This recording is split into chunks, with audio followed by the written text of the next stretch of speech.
ఆ క్లాస్లో ఉండేవాళ్ళు ఎక్కువ వాళ్ళు చదవగలుగుతున్నది 3వ తరగతి పుస్తకం మాత్రమే. ఈ లోపం అత్యంత ప్రమాదకరం. ఈ దేశ భవిష్యత్తుకి ఇది చాలా ఇబ్బందికరం. అందుకే ఈనాడు గవర్నమెంట్ స్కూల్స్లో, ప్రైవేట్ స్కూల్స్లో నా విజ్ఞప్తి ఒకటే. ఈరోజు ప్రైవేట్ స్కూల్లో ఐడోనో మరి ఏవిఎన్ గారు కానీ ఇక్కడ ఉన్న ప్రైవేట్ స్కూల్స్ ప్రయాణం ఒక స్టూడెంట్ మీద ఎంత ఫీజు తీసుకుంటున్నారో నాకు తెలియదు. మేబీ 3000 4000 ఛార్జ్ చేసినా కూడా 50,000 లోపే ఒక విద్యార్థి మీద ఖర్చు అవుతుంది. కానీ నా ప్రభుత్వంలో ఒక విద్యార్థి మీద పెడుతున్న ఖర్చుని వేదిక మీద ఉన్న ప్రజాప్రతినిధులతో పాటు ఇక్కడ ఉన్న టీచర్లతో పంచుకోవాలనుకుంటున్నాను. ప్రతి ఒక్క విద్యార్థి మీద రాష్ట్ర ప్రభుత్వం 1,08,000 రూపాయలు ఖర్చు పెడుతున్నాం. ఈరోజు మేము 1,08,000 రూపాయలు ఖర్చు పెట్టిన ఒక విద్యార్థి 6వ తరగతిలో చదువుకుంటూ 6వ తరగతిలో ఉంటూ 3వ తరగతి పుస్తకం చదవలేకపోతుండు. 1,08,000 ఒక స్టూడెంట్ మీద ఖర్చు అనేది ఇట్ ఈస్ హ్యూజ్. ఈ క్యాలిక్యులేషన్లు మనం ఎవ్వరం లెక్కించడం లేదు. ప్రభుత్వము విద్య మీద అత్యధికంగా ఖర్చు పెడుతుంది. ఇయర్ దాదాపుగా 27,000 కోట్ల బడ్జెట్లో కేటాయించినాం.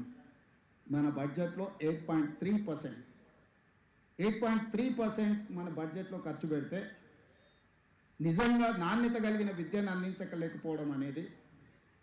రెండవది, ఈరోజు తల్లిదండ్రులు 2 సంవత్సరాలు కాకుండే పిల్లల్ని పాఠశాలకు పంపించాలని, పిల్లల్ని చదివించాలని ప్రయత్నం చేస్తున్నాం. ప్రభుత్వ పాఠశాలల్లో నర్సరీ, ఎల్కేజీ, యూకేజీ వ్యవస్థ లేదు. 5 సంవత్సరాలు నిండిన తర్వాత 1వ తరగతి నుంచే చేర్చుకుంటామంటుంది. ఉపాధి హామీ కూలీల నుంచి కార్మికుల వరకు పిల్లల్ని నర్సరీ, ఎల్కేజీ, యూకేజీ విద్యకు పంపించాలన్న తాపత్రయంలో ప్రైవేట్ స్కూల్స్ వైపు, ప్రైవేట్ విద్యా సంస్థల వైపు వాళ్ళు ప్రయాణం చేస్తున్నారు. నేను తప్పు పట్టట్లేదు, కానీ ప్రభుత్వం విఫలం చెందడం వల్లనే వాళ్ళు ప్రైవేట్ స్కూల్స్ వైపు వెళ్తున్నారు.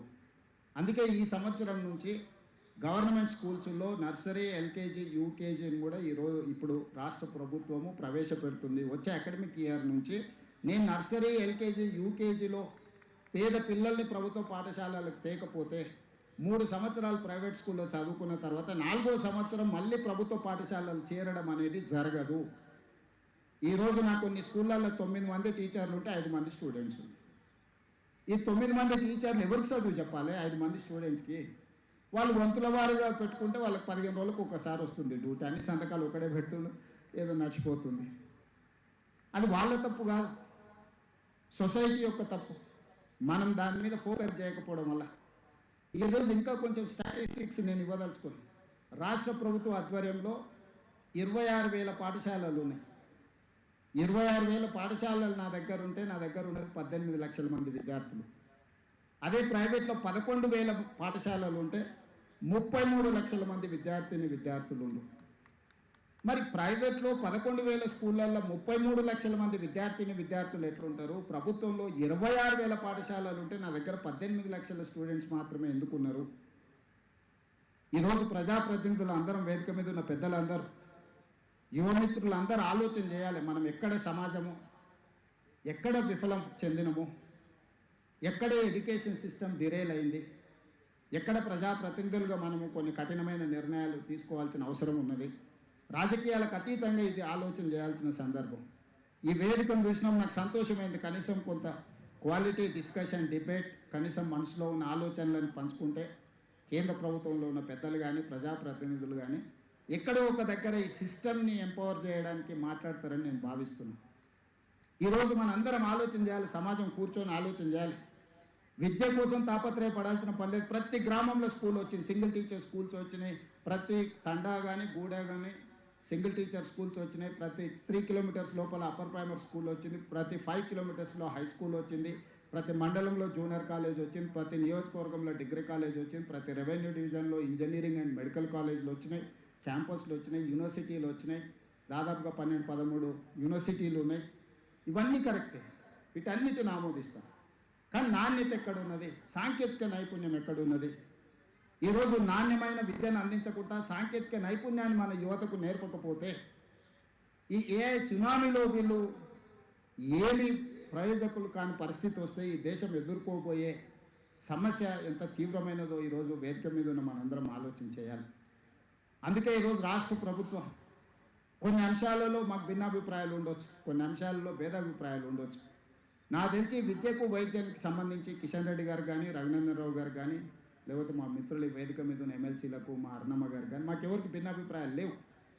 మా అందరి అభిప్రాయం ఒకటే, నాణ్యమైన విద్యను పేదలకు అందించడం ద్వారా దేశానికి ప్రయోజకులను తయారు చేయాలి. రీసెంట్గా 2024లో మేము ఒక సర్వే చేసినాం, social economic education employment political and caste survey. ఈ రాష్ట్రంలో ఉన్న జనాభా మొత్తాన్ని లెక్కించడం, కులగణన చేసినాం, విద్య, ఆర్థిక పరిస్థితి, రాజకీయంగా కూడా వాళ్ళు ఎప్పుడైనా లైఫ్లో ఆ కమ్యూనిటీ నుంచి వార్డు మెంబర్ అయినరా, సర్పంచ్ అయిందా, లేకపోతే ఆ కమ్యూనిటీస్లలో ఎవరైనా పట్టభద్రుల వరకు చదువుకున్నారా, లేకపోతే ఆ కమ్యూనిటీస్ నుంచి డాక్టర్లు, ఇంజనీర్లు ఎవరైనా అయినరా తో సహా 57 ప్రశ్నలతోని socio economic education employment political and caste survey చేసినాం. అందులో ఒక ఊహించని అంశం నా దృష్టికి వచ్చింది. వెనుకబాటుతనానికి, పేదరికానికి ఒక థిన్ లైన్ ఉంది. 30-40 ఎకరాల భూమి ఉండి, పశు సంపద ఉండి, పెద్ద ఇల్లు ఉన్నోళ్ళు కూడా వెనుకబాటుతనంతో ఉన్నారు. ఏంది అని మేము చూసినప్పుడు వాళ్ళ ఇంట్లో ఎవరు చదువుకోలేదు. ఇంకొక కుటుంబంలో ఈ గుంట భూమి కూడా లేదు, సొంత ఇల్లు కూడా లేదు. వాళ్ళకి పేదరికం ఉంది కానీ వెనుకబాటుతనం లేదు. వాళ్ళు డాక్టరో, లాయరో, ఇంజనీరో ఏదో ఒక చదువుకున్నారు. వాళ్ళు సొసైటీలో వాళ్ళు వెనుకబాటుతనంలో లేరు. వాళ్ళు సొసైటీని అర్థం చేసుకున్నారు. సొసైటీ వాళ్ళకి అప్లిఫ్ట్మెంట్ ఇచ్చేది, సొసైటీ వాళ్ళని గుర్తించింది. వాళ్ళని డాక్టర్గానో, లాయర్గానో, ఇంజనీర్గానో లేదా టీచర్గానో రకరకాల విద్యలో రాణించడం వల్ల వెనుకబాటుతనానికి దూరంగా ఉన్నారు. ఆస్తి ఉన్నంత మాత్రాన వెనుకబాటుతనం లేదు అనే ఒక ఆలోచన నుంచి ప్రభుత్వాన్ని బయటకు తీసుకొచ్చింది. పేదరికానికి కారణం, వెనుకబాటుతనానికి కారణం చదువు లేకపోవడమే. ఆస్తి ఉన్నా కూడా చదువు లేకపోతే ఈ సమాజంలో మనం వెనుకబాటుతనాన్ని అనుభవిస్తున్నాము. చదివే మన జీవితాన్ని మారుస్తుంది. చదివే మన జీవితానికి ఒక సార్థకత, ఒక ప్రయోజనం, ఒక గుర్తింపు, ఒక గౌరవం తెస్తుంది. ఆ చదువు లేని రోజు ఈ సమాజంలో మన గౌరవం, మన గుర్తింపు ఉండదు. ఆ చదువుకు సంబంధించి విద్యా సంస్థలను పెట్టే వాళ్ళైనా, చదువులు చెప్పే టీచర్లైనా వాళ్ళకు అపారమైన ఓపిక కావాలా. సమాజం వాళ్ళని గౌరవించాల్సిన బాధ్యత మన మీద ఉన్నది. అందుకే ఈనాడు రాష్ట్ర ప్రభుత్వం young India integrated residential schools, the campus of 25 acres 5.5 lakh square feet construction, 2500 స్టూడెంట్స్ని ప్రతి నియోజకవర్గంలో ఒక గర్ల్స్, ఒక బాయ్స్ ఈ యంగ్ ఇండియా ఇంటిగ్రేటెడ్ స్కూల్స్ని చేయాలనుకుంటున్నాం. అదేవిధంగా ఈ ఇయర్ ఒక 100 తెలంగాణ ఇంటిగ్రేటెడ్ స్కూల్స్ నర్సరీ నుంచి 12th వరకు ఒక ఎక్స్పెరిమెంట్ చేస్తున్నాం. మేము చూసిన దాంట్లో టీచర్లు ఉన్న దగ్గర పిల్లలు లేరు, పిల్లలు ఉన్న దగ్గర టీచర్లు లేరు. వీళ్ళిద్దరు ఉంటే చదువు చెప్పటం లేదు. నెంబర్ తక్కువ ఉండడం వల్ల 2-3 స్టూడెంట్స్ ఉంటే అతను ఎవరిని చూసి చెప్పాలి. ఇప్పుడు నేను ఈ ఉపన్యాసం చెప్పాలంటే అట్లీస్ట్ మీరు 2000 మంది ఉన్నారు కాబట్టి మిమ్మల్ని అందరినీ చూసి నేను చెప్పగలుగుతున్నాను. అదే ఒక 4 ఇక్కడ నించుంటే నాకు చెప్పాలన్న ఆలోచన రాదు, చెప్పాలన్న ఉద్దేశం ఉన్నా చెప్పడానికి ప్రయోజనం ఉండదు. సో ప్రతి క్లాస్లో 30 మంది విద్యార్థులు ఉండేటట్టు ఈ స్కూల్స్ని అన్నిటిని కూడా పాపులేషన్ బేసిస్ మీద అక్కడ ఉండే విద్యార్థుల యొక్క సంఖ్యను చూసుకొని ఈ స్కూల్స్ని అన్నిటిని ఇంటిగ్రేట్ చేయదలుచుకున్నాం. గ్రేటర్ హైదరాబాద్లో పర్టికులర్ కోరార్పల్ region, outer ring road inside 1,34,00,000 జనాభా ఏదైతే ఉందో ఇక్కడున్న పాఠశాలల్ని ఇమ్మీడియట్గా ఇంటిగ్రేట్ చేసి రేషనలైజ్ చేసి యావరేజ్గా ప్రతి స్కూల్లో, ఇంతకుముందు మా మల్లెడ్డి రంగారెడ్డి గారు చెప్పిండ్రు, ఈ పక్కనే విలేజ్ ఆరుట్ల విలేజ్లో ఒక ఎక్స్పెరిమెంట్ చేసినాం. ఆ స్కూల్ని రేషనలైజ్ చేస్తే మేము అప్లికేషన్ పెట్టి అన్ని సబ్జెక్ట్స్ చెప్పే టీచర్లు పెట్టి అన్ని ఫెసిలిటీస్ చేస్తే ఫస్ట్ ఇయర్లో మాకు 3,500 అప్లికేషన్స్ వచ్చినాయి. మేము 1,500 మందికి అడ్మిషన్లు ఇస్తే ఇంకా 1,500, 2,000 మంది బయటకు పోయినారు. ఈరోజు ప్రతి క్లాస్లో స్ట్రెంగ్త్ ఉంది. ఒక క్వాలిటీ ఎడ్యుకేషన్ ఇస్తున్నాం, వాళ్ళకి బ్రేక్ఫాస్ట్ ఇస్తున్నాం, వాళ్ళకి లంచ్ ఇస్తున్నాం. ఈరోజు మేము అందుకే నర్సరీ నుంచి స్టార్ట్ అయ్యాక బ్రేక్ఫాస్ట్ చేయదలుచుకున్నాం. గవర్నమెంట్ స్కూల్స్లలో క్వాలిటీ లంచ్ చేయదలుచుకున్నాం. బ్రేక్ఫాస్ట్లో వాళ్ళకు మిల్క్, పాలు, ఒకరోజు రాగి జావా, ఒక నాణ్యమైన ఫుడ్తో పాటు క్వాలిటీ ఎడ్యుకేషన్ ఇవ్వాలని ఈరోజు ఎడ్యుకేషనల్ రిఫార్మ్స్ తీసుకొని వస్తుంది. ఈ స్కూల్స్ని కూడా ఈరోజు 26,000 స్కూల్స్ ఉన్నాయి. 26,000 స్కూళ్ళ వల్ల ఒకప్పుడు గ్రామాలకు ప్రయాణ రవాణా సౌకర్యాలు లేనప్పుడు ప్రతి గ్రామంలో, ప్రతి తండాలో, అడవుల్లో స్కూల్ పెట్టాల్సి వచ్చింది. ఇప్పుడు రవాణా సౌకర్యాలు వచ్చినాయి. What is success story of private schools? Just they are picking and they are dropping at their home doorstep. That is one of the success story. So ఈరోజు ప్రభుత్వం రవాణా కూడా ఏర్పాటు చేయాలని డిసైడ్ అయింది. పేదవాళ్ళ పిల్లల్ని ప్రభుత్వ పాఠశాలకు వచ్చి వీటన్నిటిని కూడా క్లస్టర్ స్కూల్స్గా మార్చి, ఈ క్లస్టర్ స్కూల్స్లో టీచర్లకు కావాల్సిన వసతులు, పిల్లలకు కావాల్సిన వసతులు, ఈ వ్యవస్థను అన్నిటిని కూడా ఏర్పాటు చేసి ఒక ఎక్స్పెరిమెంట్ చేయడానికి ఒక 100 నియోజకవర్గాలలో 100 తెలంగాణ ఇంటిగ్రేటెడ్ స్కూల్స్ని చేసి సిటీలో పర్టికులర్గా వివిధ జిల్లాల నుంచి, వివిధ రాష్ట్రాల నుంచి ఇక్కడికి కార్మికులు వస్తున్నారు, పనిచేస్తున్నారు. వాళ్ళ పిల్లల చదువుల కోసం ఈ ఇంటిగ్రేటెడ్ స్కూల్స్ని అన్నిటిని కూడా రెడీ చేస్తున్నాం.